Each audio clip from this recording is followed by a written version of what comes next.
জবাব দিয়েছিলেন সেদিন যে শিশু আমার কেবল একটা নয়, হাজারো মায়ের শিশু যেখানে অধিকার আদায়ের জন্য রাস্তায় নেমেছে। আমার আর বড় শিশু নাই, বড় শিশু থাকলে আমি পাঠিয়ে দিতাম, আমার যেহেতু নাই আমারটাই নিয়ে আমি নেমে এসেছি। আমিও তাদের সাথে একাকার হয়ে পড়েছি। মহিলাদেরকে জিজ্ঞেস করা হয়েছে আপনি আসছেন কেন? বলে আমার ছেলেমেয়েরা যেখানে বুক পেতে দিয়েছে সেখানে আমি ঘরে বসে থাকতে পারি না, আমিও বুক পেতে দিতে চাই। এখানে সকল শ্রেণী পেশার বয়সের মানুষ সবাই নেমেছে। রাজনৈতিক দলগুলো তাদের অবস্থান থেকে এই আন্দোলনকে সর্বাত্মক সমর্থন এবং সহযোগিতা দিয়েছিল, কিন্তু এই আন্দোলনের অগ্রভাগে ছিল আমাদের ছাত্র, তরুণ এবং যুবক সমাজ। আমি আজকে তাদেরকে অভিনন্দন জানাচ্ছি। এর আগেও আমি জানিয়েছি, আজকে আমাদের মজলিসে শুরার এই বিপ্লবোত্তর প্রথম অধিবেশনে বা গণ অভ্যুত্থানোত্তর প্রথম অধিবেশনে আমি আরেকবার তাদেরকে মোবারকবাদ জানাই, অভিনন্দন জানাই।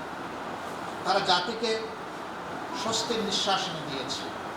আল্লাহ তাআলা তাদেরকে দুনিয়া এবং আখিরাতে দুই জায়গায় মর্যাদামণ্ডিত করুন। এই অসাধ্য সফল করতে গিয়ে, সাধন করতে গিয়ে যারা দুনিয়া থেকে বিদায় নিয়েছে, ভুলের যাদের বুক ঝাঁঝরা করে মা থেকে আলাদা, বাবা থেকে আলাদা করে ফেলেছে চিরতরে, ভাইকে বোন থেকে নিয়ে গেছে, বোনকে ভাই থেকে নিয়ে গেছে, আমাদের যুবতী বোনদেরকে বিধবা বানিয়েছে, বাচ্চাদেরকে এতিম বানিয়েছে। আমরা সেই সমস্ত শহীদানের প্রতি শ্রদ্ধা নিবেদন করে আল্লাহর দরবারে তাদের মাগফিরাত এবং মর্যাদা কামনা করছি। আল্লাহ তাআলা তাদের পরিবারকে এই শোক বহন করার তৌফিক দান করুন এবং উত্তম সবর করার তৌফিক দান করুন। যারা আহত হয়েছেন, মহান মনিবের দরবারে দোয়া করি আল্লাহ তাদেরকে সুস্থতার নিয়ামত দান করুন। সম্মানিত বন্ধুগণ, এটি ছিল সুস্পষ্ট গণহত্যা,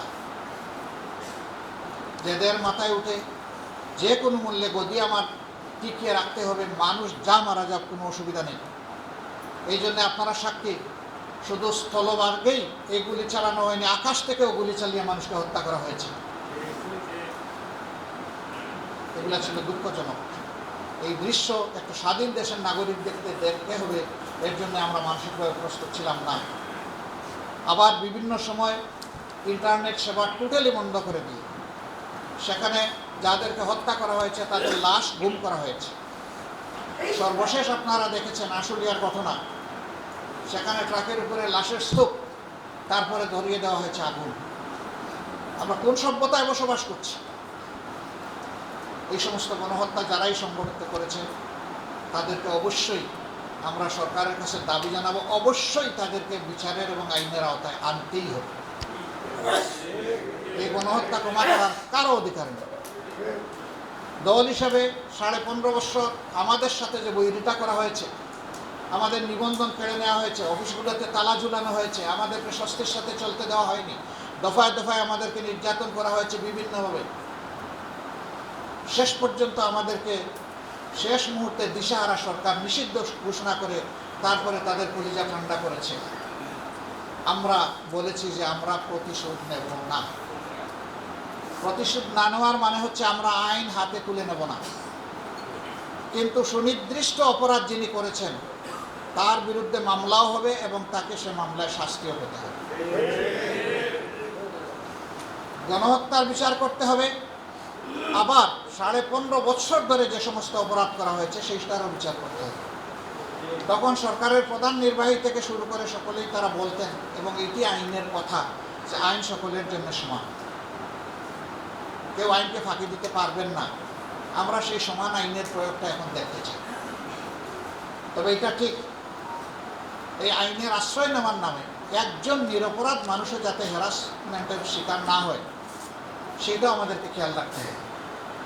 আমরা আমাদের সংগঠনের প্রতি আহ্বান জানিয়েছি যে ক্ষতিগ্রস্ত যারাই মামলা করবেন, আইনের আশ্রয় নেবেন, কোনো মানুষের উপর যাতে বেইনসাফি না হয় সেই দিকে তীক্ষ্ণভাবে দৃষ্টি রাখতে হবে।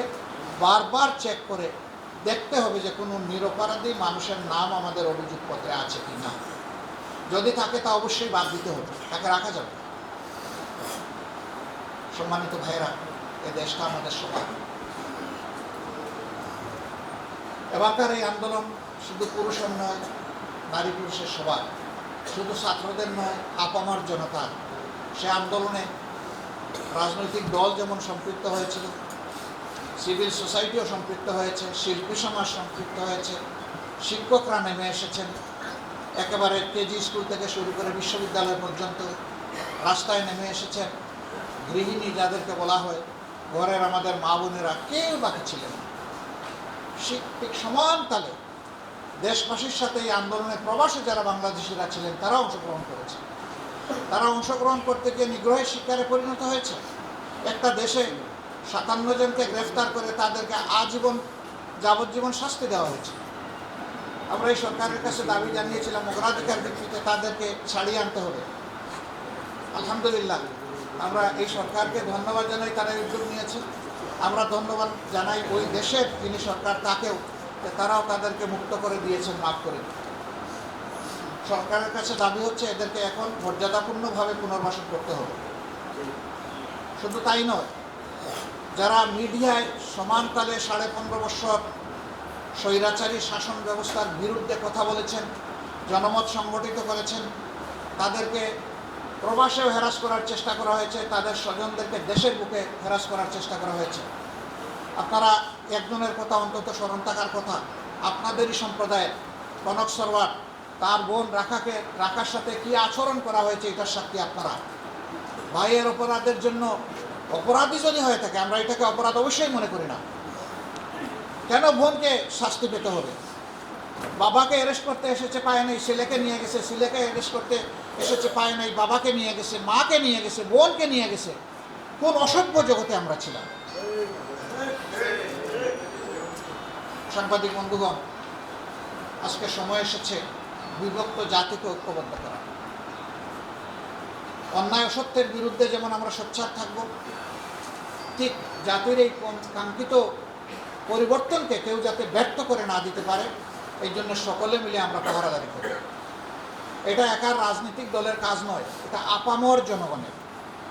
তবে বিশেষভাবে দায়িত্ব বর্তায় দুইটা সম্প্রদায়ের উপর। একটি হচ্ছে রাজনৈতিক দল কিংবা নেতৃবৃন্দ, আরেকটা হচ্ছে সাংবাদিক সমাজ। এই দুই সমাজকে বলা হয়, তাদের আই হচ্ছে 4D আই। তারা 4 ডাইমেনশনে চতুর্দিক থেকে জাতিকে দেখেন। এই জন্য মিডিয়াকে বলা হয় ওয়াচডগ, বলা হয় জাতির দর্পণ, আর মিডিয়া কর্মীদেরকে বলা হয় তারা হচ্ছেন জাতির বিবেক। আমরা এই জাতির বিবেক বন্ধুদেরকে অনুরোধ করব যে ইনশাআল্লাহ অতীত যা হয়েছে হয়েছে, ভবিষ্যতে অবশ্যই আমরা সাদাকে সাদা বলবো এবং কালোকে কালো বলবো। সেই কালোর জায়গায় আমি কিংবা আমরাও যদি থাকি, আমাদেরকেও ছাড়বেন না, আপনারা আমাদেরকেও ধরবেন, আমাদেরকেও আপনারা সমালোচনা করবেন, আমাদেরকে সংশোধন করে দেওয়ার চেষ্টা করবেন। কারণ জাতির জন্য আমরা চিন্তা করি, আমাদের ভুলের কারণে জাতি ক্ষতিগ্রস্ত হোক, এটা আমরা চাই না। কেউ যেন আপনাদের এই সতর্ক চোখ এড়িয়ে যেতে না পারে, সেই দিকে আপনারা নিঃসংকোচে, নির্ভয়ে, সাহসিকতার সাথে মুক্ত হাতে আপনারা কলম চালাবেন, মুক্ত মুখে আপনারা বয়ান দেবেন, কাউকে আপনারা পরোয়া করবেন না আল্লাহ তাআলা ছাড়া। তাহলে ইনশাআল্লাহ আগামীতে আমরা সচেতন, সুস্থ, পরিচ্ছন্ন একটা বাংলাদেশ আশা করতে পারি। আমি বিগত এই দীর্ঘ সময়ে যারা বিভিন্নভাবে নিগৃহীত হয়েছেন, তাদের প্রতি আবারও আমি শ্রদ্ধা নিবেদন করছি, এবং যারা দুনিয়া থেকে বিদায় নিয়েছেন নিগ্রহের শিকার করে, আবারও আল্লাহর দরবারে তাদের সকলের শাহাদাত কামনা করছি। আপনাদের মাধ্যমে আমরা প্রিয় জাতিকে আহ্বান জানাতে চাই, কাঙ্ক্ষিত এই পরিবর্তন, এই বিপ্লব, এটা যেন কেউ ব্যর্থ করে না দিতে পারে। আমাদেরকে সর্বদা সচেতন থেকে জনগণের অধিকারের পক্ষে, স্বাধীনতার পক্ষে আমাদেরকে আপোষহীন অবস্থান নিতে হবে। আল্লাহ আমাদেরকে সাহায্য করুন, আল্লাহ আমাদেরকে কবুল করুন, আল্লাহ বাংলাদেশের উপরে রহমত নাজিল করুন, আল্লাহ তাআলা শান্তির ফয়সালা দান করুন, এবং একটি সভ্য ঐক্যবদ্ধ জাতি গঠনে আল্লাহ আমাদের সবাইকে তৌফিক দান করুন। আসসালামু আলাইকুম ওয়া রাহমাতুল্লাহি ওয়া বারাকাতুহু।